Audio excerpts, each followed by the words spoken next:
ఒక పద్ధతి ప్రకారం కుట్ర ద్వారా జరుగుతున్న లవ్ జిహాద్ సంఘటనల గురించి తరచుగా సమాచారం బయటకు వస్తున్నా కూడా ఇంకా అసలు ఈ లవ్ జిహాద్ అనేదే లేదు. ఇది కేవలం హిందూ సంస్థల సృష్టి అని ఇప్పటికీ వాదించేటటువంటి హిందూ మేధావులే మన మధ్యన ఉన్నారు. ఈ లవ్ జిహాద్ కుట్ర ద్వారా మత మార్పిడుల కుట్రకు పాల్పడుతున్న ప్రధాన సూత్రధారిగా భావించబడినటువంటి 70 ఏళ్ల జమాలుద్దీన్ అలియాస్ చంగూర్ బాబా, అలాగే అతడి భార్య, వీళ్ళిద్దరిని కూడా యూపీ ఏటీఎస్ 15 రోజుల క్రిందట అరెస్టు చేసిన సంగతి మనకు తెలిసిందే.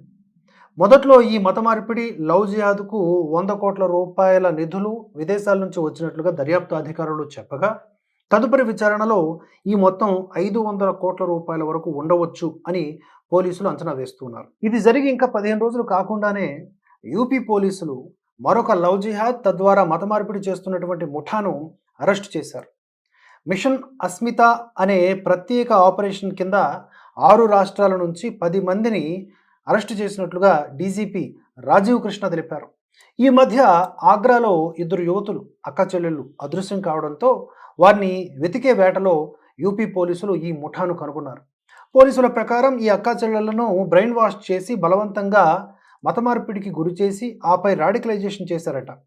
అరెస్ట్ అయిన వ్యక్తుల్లో గోవా నుంచి అయేషా, ఎస్బి కృష్ణ అని హిందూ పేరు, ఢిల్లీ నుంచి ముస్తఫా, మనోజ్ అని హిందూ పేరు, ఉత్తరాఖండ్ నుంచి అబూర్ రెహమాన్, పశ్చిమ బెంగాల్ నుంచి అలీ హసన్, ఇతని పేరు మార్చుకున్నాడు శేఖర్ రాయ్, ఇంకా ఒసామా, రాజస్థాన్ నుంచి మొహమ్మద్ అలీ, జునైద్ ఖురేషి మరియు మొహమ్మద్ అలీ, ఉత్తరప్రదేశ్ నుంచి రెహమాన్ ఖురేషి మరియు అబూ తాలిబ్, వీరంతా ఉన్నారు.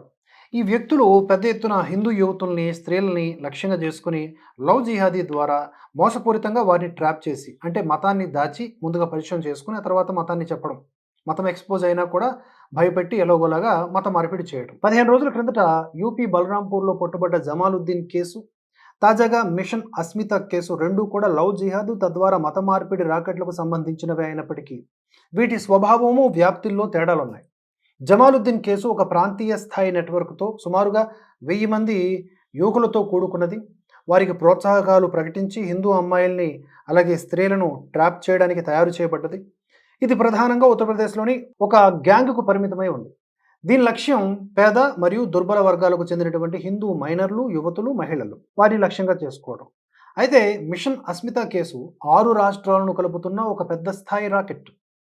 ఈ కేసులో రాడికలైజేషన్, జాతీయ భద్రతకు ముప్పు కూడా ఉన్నటువంటి సూచనలు ఉన్నాయి. ఈ 2 కేసులు వేరు గ్యాంగులకు చెందినవి కనిపిస్తున్నా వాటి పద్ధతులు, అంటే ఈ లవ్ జిహాదు, ఆర్థిక ఆకర్షణలు, మత మార్పిడి లక్ష్యాలు ఒకేలా ఉన్నాయి. 15 రోజుల క్రిందట అరెస్టు కాబడ్డ చెంగూరు బాబా అనగా జమాలుద్దీన్ ఆర్ఎస్ఎస్ అనుబంధ సంస్థలాగా కనిపించేలాగా భారత ప్రతికర్త సంఘ్ అని నాగపూర్ ముఖ్య కార్యాలయంగా ఒక ఆఫీస్ తెరిచి, నకిలీ ఆఫీస్, దానికి సహనేరస్తుడైనటువంటి ఇదిల్ ఇస్లాంని ముఖ్య కార్యదర్శిగా వేసి దాని లెటర్ హెడ్ మీద ప్రధాని మోదీ ఫోటో కూడా పెట్టి అధికారుల్ని కలిసినప్పుడు దానిని ఉపయోగిస్తున్నారు అని స్పెషల్ టాస్క్ ఫోర్స్ అధికారులు చెప్పారు. 100 కోట్ల రూపాయలకు పైగా విదేశీ నిధులు అందుకున్నాడు అని ఆరోపణలు రావడంతో రాష్ట్ర పోలీసులు ఈ కేసు ఈడీకి ఇవ్వగా, ఈడీ అధికారులు ఇప్పటి వరకు 22 బ్యాంకు ఖాతాలను పరిశీలించి 60 కోట్ల రూపాయల విలువ గల ఆస్తుల లావాదేవీలను కనుగొన్నారు.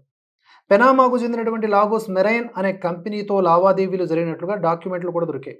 వీటికి సహకరించినటువంటి 4 యూపీ రెవెన్యూ అధికారులపై యూపీ ప్రభుత్వం చర్యలకు రెడీ అయింది. కనుక ఇటువంటి వార్తలు వచ్చినప్పుడన్నా మనం తెలుసుకుని 10 మందికి తెలియజెప్పి జాగ్రత్త పరచడం మన బాధ్యత కావాలి.